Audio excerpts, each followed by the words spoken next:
Ah là là, le retour des instants foot.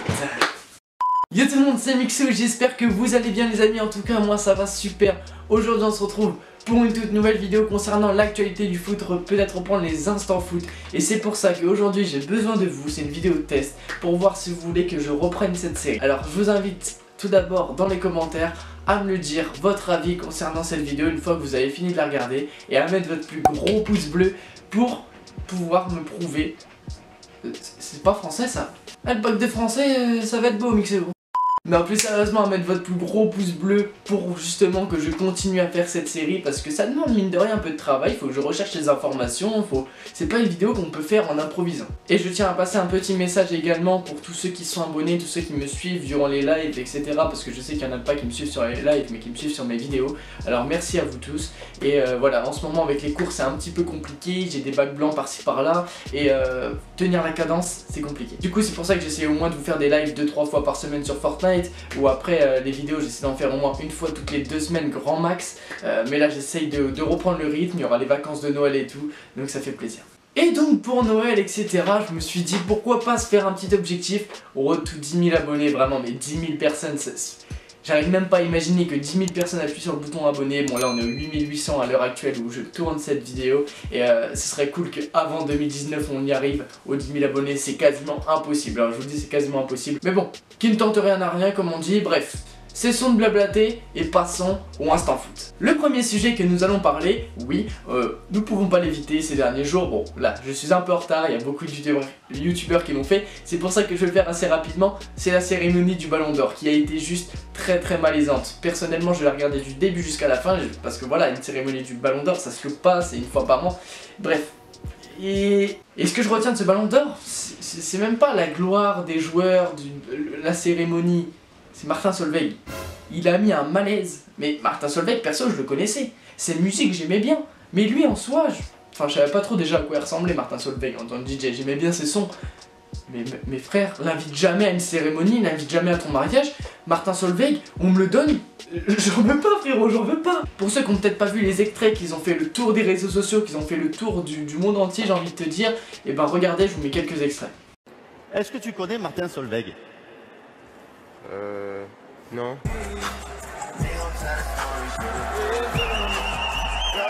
Est-ce que tu sais twerker? Non.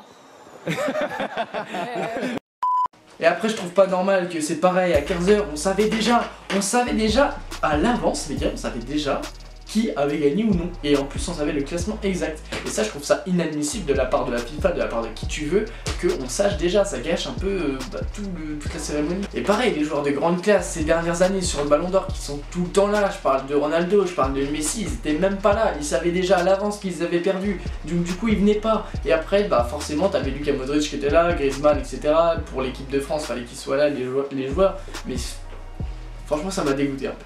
Bon, bref, je vais pas vous parler 10 000 ans de ce Ballon d'Or, mais voilà, Modric après qui remporte le titre du Ballon d'Or, c'est pas que c'est pas mérité, mais c'est un travail de l'ombre. Moi je pense que c'est un travail de l'ombre, et la qualité technique d'un milieu de terrain, elle est pas assez récompensée, et ça fait du bien de voir autre chose qu'un Messi ou un Ronaldo gagner le Ballon d'Or, et ça je pense que vous allez pas être contre, même si je pense que Ronaldo, il a quand même fait un truc de ouf cette année, et pour moi il aurait dû l'avoir. Même si le gars il l'a eu je sais pas combien de fois le Ballon d'Or, il aurait dû le réavoir encore cette année pour tout ce qu'il a fait, que ce soit en équipe nationale, que ce soit au Real Madrid, et en plus dans son nouveau club, la Juventus, on va en parler juste après en plus. Bref, je vais pas vous parler 10 000 ans de ce Ballon d'Or, et là je vais vous parler d'un autre fait qui s'est passé en première ligue, c'est Fellaini. Déjà Fellaini les gars, si vous savez à l'ancienne, j'avais fait une vidéo genre au tout début de ma chaîne, je faisais des vidéos sur FIFA, et j'avais fait en gros une équipe avec que des touffes, tu sais, des joueurs qui ont des grosses touffes.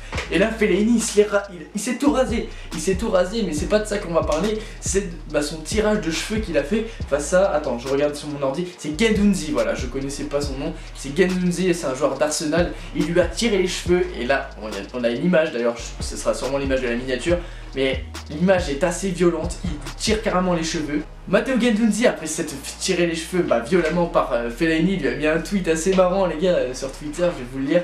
Il a mis Fellaini, il avait une petite pointe de jalousie je pense. Il ne digère peut-être pas le fait d'être passé aux cheveux courts je pense. Et oui, parce que là, déjà voir Fellaini aux cheveux courts, moi je me suis marré, je savais même pas qu'il s'était fait raser les cheveux parce que je regarde pas tous les matchs de la première ligue, j'ai vraiment pas le temps. Et puis voilà, les petits clashs entre les footballeurs comme ça, on aime bien, mais l'image est quand même assez choquante de la part de Fellaini. Dans cette série, je vais vous faire le bid de la semaine et le top joueur de la semaine. Et là, le bid de la semaine, c'est David De Gea, le gardien espagnol qui est ultra cheaté, vous le savez, sur les FIFA, mais dans la réalité, il est pas là, frérot. Je pense que David De Gea, franchement, le peu de matchs que j'ai vu de lui, il est vraiment surcoté. C'est-à-dire que là, je vais vous lire les stats, pourquoi c'est le bid de la semaine. Il est à 15 matchs avec 25 buts encaissés depuis le début de la saison. Mais c'est un délire. Mais le mec, en gros, c'est plus d'une frappe.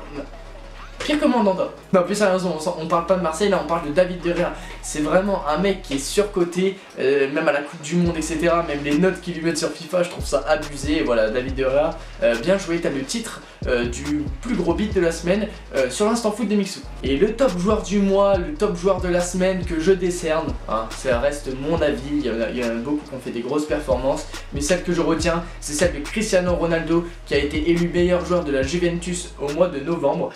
Il est impliqué dans au moins un but et une passe D par match. C'est énorme, sachant que le mec, il a changé de club, il a réussi à s'adapter et en plus de ça, il fait des bonnes perfs. Après voilà, ceux qui disent Ronaldo surcoté, je comprends pas parce qu'il a quand même, le mec, il a quand même changé de club, il a mis des buts d'anthologie, il arrive à s'adapter, c'est un truc de malade, donc gros big up à Ronaldo. Et puis voilà. Du coup voilà, si vous avez kiffé ces nouveaux formats de vidéo, et ben je vous invite à mettre votre plus gros like et surtout à vous abonner pour tous les nouveaux Road to 10 000. Franchement, c'est un objectif que je me donne maintenant. Après, comme je me suis dit, si un jour j'arrive aux 10 000, après je peux me permettre de rêver. Mais là, on se focalise là-dessus. Je compte sur vous les potes, n'hésitez pas à partager aussi. En tout cas, prenez soin de vous. On se retrouve très bientôt pour une nouvelle vidéo. Et au fait, le montage, c'est moi qui l'a réalisé. Donc du coup, ce sera pas non plus un truc de ouf, je pense, sur cet épisode-là. Mais vous inquiétez pas, pour les prochains, je m'appliquerai plus. C'est juste que là, il y a quelques temps, je vous ai pas fait de vidéo. Donc celle-ci, il faut que je la sorte assez rapidement. Voilà. Prenez soin de vous. C'était Mixou.